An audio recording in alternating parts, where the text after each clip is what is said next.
আমরা মনে করি শুধুমাত্র আমাদের কাছে পরিচিত যেটা জুলুম বা জালিম, এই শব্দটি আমরা ব্যবহার করি স্বৈরাচার শাসক, কোনো অত্যাচারী শাসক সরকার, তাদের ব্যাপারে আমরা জুলুম বা জালিম এই শব্দগুলো ব্যবহার করি, কিন্তু নিজেরা ভুলে যাই যে আমরা এক একজন বড় বড় জালিম।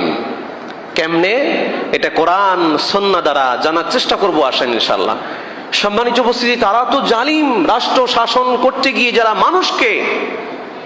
মানুষের উপরে অন্যায় অবিচার জুলুম নির্যাতন করে, তারা তো জালিম। কিন্তু আমি আপনিও জালিম হয়ে যাই যে কারণে আল্লাহর কোনো বিধানকে অমান্য করলে, পাপাচারিতার ভিতরে নিমজ্জিত হলে, হারাম খেলে, মাদকাসক্ত হলে, সালাত আদায় না করলে, ফরজ হওয়ার পরে হজ না করলে, যাকাত দেওয়ার সামর্থ্য আছে দেই না, এই ব্যক্তি নিজের উপরে জুলুম করলো। এইভাবে করে অন্যের মাল সম্পদ অন্যায়ভাবে আত্মসাৎ করা, এক কথায় কোরআন সুন্নাহর বিধিবিধান না মেনে চলাটাই হলো নিজের উপরে জুলুম করা।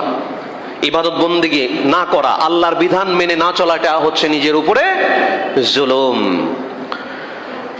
কোরআনে কারীমের 32 নম্বর সূরা সাজদা 22 নম্বর আয়াতে মহান রব বলছেন, وَمَنْ أَظْلَمُ مِمَّنْ ذُكِّرَ بِآيَاتِ رَبِّهِ ثُمَّ أَعْرَضَ عَنْهَا إِنَّ مِنَ الْمُجْرِمِينَ مُنْتَقِمُونَ।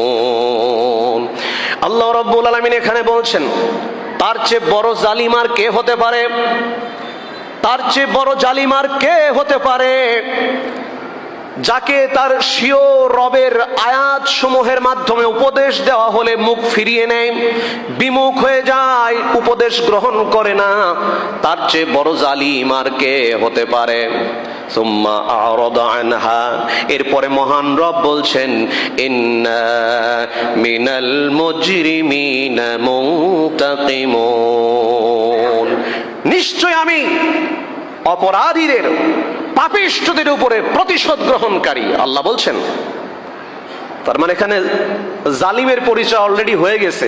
আমরা যে এক একজন জালিম, বেনামাজি জালিম, সুদখোর জালিম, ঘুষখোর জালিম, যাকাত দানের সামর্থ্য আছে দেয় না জালিম, হজ করার সামর্থ্য আছে করে না জালিম, পরের অন্যায় করে, মানুষের সাথে খারাপ আচরণ করে, মানুষকে কষ্ট দেয় জালিম,